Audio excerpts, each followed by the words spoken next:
بہت سال پہلے کی بات ہے۔ ایک جنگل میں جپو نام کا بندر رہتا تھا۔ وہ بہت شرارتی تھا۔ وہ دن بھر جنگل میں اچھل کود کرتا، پھلوں کو توڑتا اور کھاتا اور ادھر ادھر پھینکتا رہتا تھا۔ اتنا ہی نہیں، اسے دوسرے جانوروں اور پرندوں کو پریشان کرنے میں بڑی خوشی ملتی تھی۔ ایک بار گرمی سے پریشان ہو کر ایک درخت کے نیچے بیٹھ کر آرام کر رہا تھا۔ جپو کی شیطان نظروں نے اسے دیکھ لیا۔ بس پھر کیا تھا، جپو نیچے اترا۔ اس نے باغ کی پونچھ کھینچ لی اور دوڑ کر درخت پر چڑھ گیا۔ باغ غصے سے اٹھا اور سر اٹھا کر اوپر درخت کی طرف دیکھنے لگا۔ جپو بندر بولا، ارے باغ، پونچھ سنبھال، تو نے دیکھا نا میرا کمال؟ ارے چپڑ گنجو، اگر تو میرے ہاتھ لگ گیا تو کر دوں گا تمہارا منہ بھی لال لال۔ ارے للو لال، میں تو کود کود کر ایک درخت سے دوسرے درخت پر چڑھ جاؤں گا۔ کتنا بھی سر پٹک لو، تمہارے ہاتھ نہیں آؤں گا۔ ارے بدماش، کچھ دیر تک دوڑ کر بہت تھکان آ گئی ہے۔ رات بھر جا کر آنکھیں بھی تھک گئی ہیں۔ اب تو مجھے آرام سے سو جانے دو۔ جپو بندر بولا، تم سو جاؤ لیکن مجھے پھل کھانے دو۔ باغ بے فکر ہو کر سو گیا اور جپو اپنی عادت کے مطابق کچھ پھل کھا کر بچے ہوئے پھل ادھر ادھر پھینکتا رہا۔ پیٹ بھر گیا تو پھر شرارت سوجھ گئی۔ وہ آہستہ سے نیچے اترا اور باغ کے پاس پہنچ گیا۔ اس بار اس نے بڑی زور سے باغ کی مونچھ کے بڑے بڑے بال کھینچے اور بھاگ کر پھر سے درخت پر چڑھ گیا۔ باغ کو بڑی درد ہوئی، اس کی نیند بھی خراب ہو گئی اور وہ غصے میں اٹھ کر کودنے لگا۔ جپو زور زور سے ہنس کر چڑھانے لگا۔ باغ اور غصے میں آ کر گرانے لگا۔ بچو، اگر تو میرے ہاتھ لگ گئے تو پیٹ پیٹ کر تمہاری چٹنی بنا دوں گا۔ اب کی بار بچ کر رہنا، میں تمہاری پونچھ میں پٹاخے لگا دوں گا۔ آگ لگا کر زوردار ڈمکے سے جشن مناؤں گا۔ رک جا بدماش، ابھی تجھے مزہ چکھاتا ہوں۔ شرارتی جپو کہاں ہاتھ آنے والا تھا، وہ کودتا ہوا نکل گیا۔ باغ ہاتھ ملتا ہی رہ گیا۔ جپو ایک درخت سے دوسرے درخت پر چڑھ گیا۔ وہاں ایک چڑیا کا گھونسلہ تھا۔ جپو نے اسے کھینچ کر نیچے زمین پر پھینک دیا۔ چڑیا بیچاری دکھی ہو کر وہاں سے ہٹ کر دوسری ڈال پر بیٹھ گئی۔ اے بندر، تو کمزور اور مجبوروں کو ستا رہا ہے۔ دوسروں کو تکلیف دینے کے بعد تمہیں بڑا مزہ آتا ہے نا؟ یاد رکھنا، ایک وقت ایسا بھی آئے گا کہ تجھ پر سارا جنگل ہنسے گا اور تو اپنے آنسو روک نہ پائے گا۔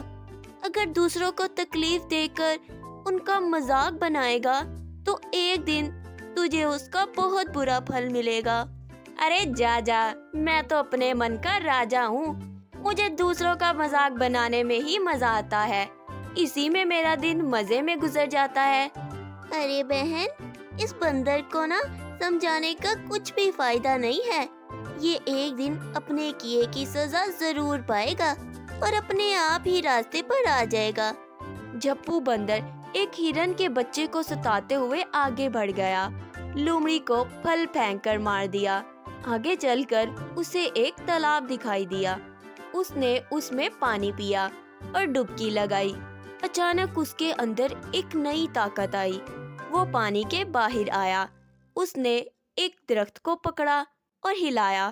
بہت سارے میٹھے پھل نیچے گرے اور وہ انہیں کھانے لگا اور کچھ پھل ادھر ادھر پھینکنے لگا۔ اس نے سوچا کہ کہیں تالاب کے جادوئی پانی کی وجہ سے اس کے ہاتھوں میں اتنی طاقت آ گئی ہے کہ وہ کسی بھی درخت کو ہلا سکتا ہے، توڑ سکتا ہے اور کسی بھی جانور کو ہرا سکتا ہے۔ اب میں سب سے طاقتور ہو گیا ہوں، ہاتھی کو بھی ہرا سکتا ہوں، شیر کو بھی گرا سکتا ہوں۔ میرے سامنے کوئی نہیں ٹکے گا، اب چاروں طرف میرا ہی جلوہ دکھے گا۔ شرارتی جپو اب گھمنڈی بھی ہو گیا تھا۔ وہ اپنے آپ کو جنگل کا راجا سمجھنے لگا تھا۔ اس نے گینڈے کو دھکا دیا اور وہ بھاگ گیا۔ وہ سینہ تان کر آگے بڑھتا جا رہا تھا۔ اسے ایک دوسرا تالاب دکھائی دیا۔ اس کا پانی چمک رہا تھا۔ جپو دوڑ کر اس میں کود گیا۔